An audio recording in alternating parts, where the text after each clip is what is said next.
You know that bitter laugh you let out when life kicks you in the teeth? That was me, standing on the courthouse steps with a suit that didn't quite fit, staring at the man I'd loved for 3 years, while his father's name echoed in the courtroom behind me. I just helped destroy the empire that raised him.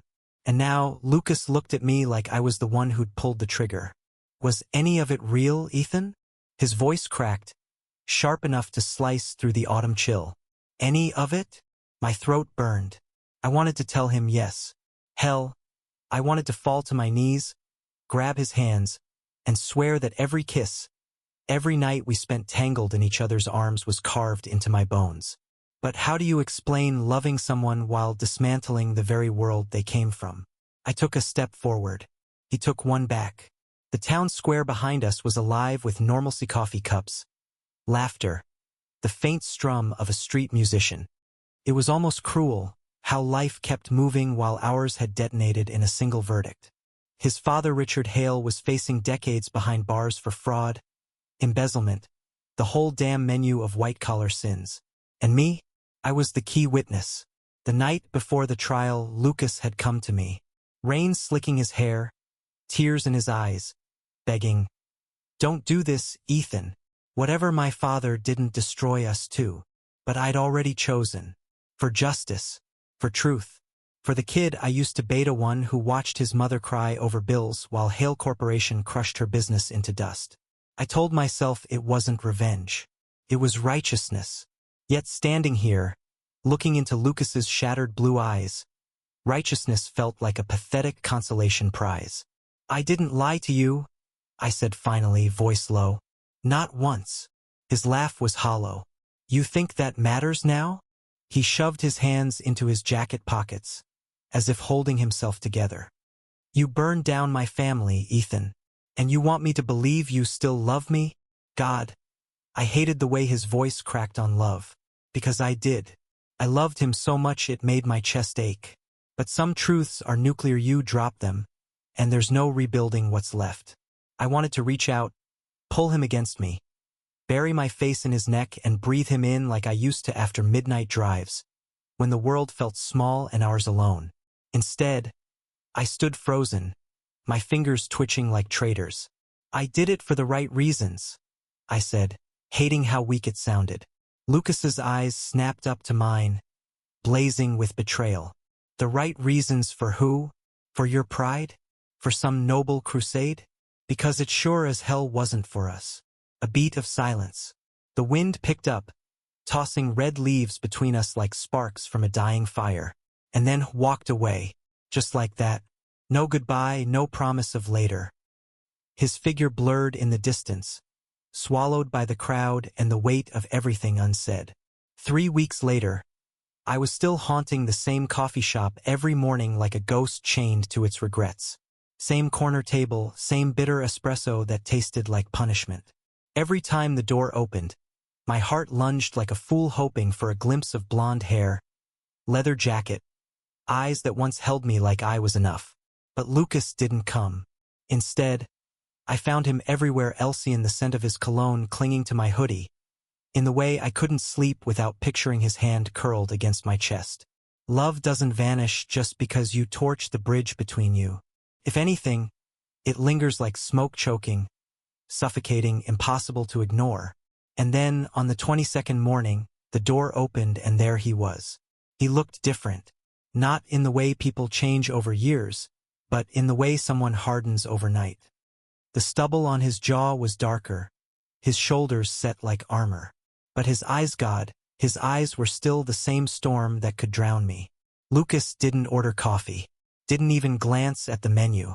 He just walked straight to my table and stopped, his shadow spilling over my notebook filled with empty apologies I'd never send. Do you still love me? The words dropped between us like a loaded gun. My breath hitched. 3 weeks of rehearsed speeches scattered like leaves in the wind. Lucas, yes or no? He cut in, his voice sharp enough to slice through every excuse I'd clung to. Yes, I whispered, and it felt like ripping open my chest. God, yes. For a long beat, he just stared at me, like he was searching for cracks in my answer. And then he sat down, elbows braced on the table, eyes blazing. Then tell me why it doesn't feel like enough. I swallowed hard, my hands trembling against the coffee cup. Because love doesn't erase what your father did. It doesn't bring back what he stole from families like mine. I couldn't let him walk away, not when I knew the truth. His jaw tightened, a flicker of pain breaking through. And what about us?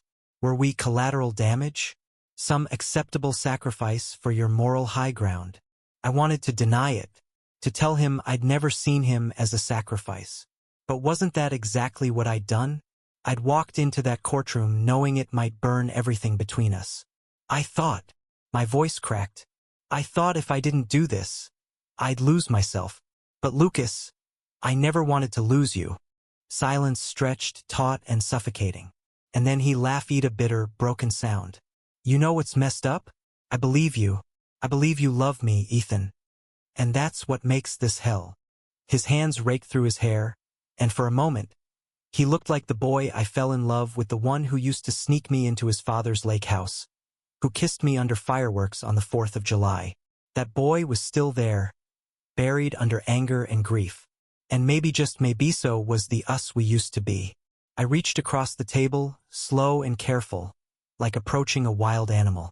My fingers brushed his, and when he didn't pull away, hope bloomed sharp and reckless in my chest. I can't change what happened, I said softly, but if there's any part of you that still wants me, I'll spend the rest of my life proving I'm worth the wreckage. His breath hitched, and his eyes finally met mine. Something cracked open in them, raw and unguarded. And then, without warning, he stood and yanked me up by the collar, crashing his mouth against mine. The kiss was a storm, angry, desperate, aching with everything we couldn't say. People stared. I didn't care. All I knew was his hands fisting in my shirt, his lips moving like he was trying to erase weeks of silence and years of lies. And when he finally broke away, breathless, his forehead pressed to mine, I felt something I thought I'd lost forever. Don't make me regret this, he whispered. I shook my head, tears stinging. Never. The weeks that followed weren't some fairy tale. There were fights, slammed doors, nights we slept back to back. But there were also mornings tangled in sunlight, late-night drives where the silence wasn't heavy anymore, and slow dances in the kitchen to songs neither of us knew. Forgiveness isn't a switch you flip. It's 1,000 tiny choices, every damn day. And we made them sometimes out of love, sometimes out of sheer stubbornness. Because the truth is, Lucas and I were fire and gasoline, but maybe, just maybe, we'd learned how to burn without turning each other to ash. One night, months later, we drove out to the lake house, the one that used to feel like our secret universe. The dock creaked under our weight, the water dark and endless. Lucas leaned against me, his head on my shoulder, and for the first time in forever, there was no anger in his touch. Just warmth. Just us.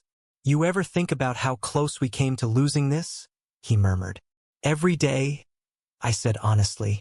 He smiled, small and tired and beautiful. Don't screw it up again. I laughed softly, pressing a kiss to his temple. Not a chance. Above us, the stars burned bright and merciless, like they'd been watching all along. Maybe they had. Maybe they knew that some loves aren't easy, theory, brutal and messy and forged in fire. But the ones that survive, they're worth everything. And as Lucas's fingers laced with mine, I knew this wasn't some fragile truce. It was a choice, our choice, to stay, to fight, to love even when it costs everything. Thank you for listening. Don't forget to like and subscribe to stay updated with the latest videos.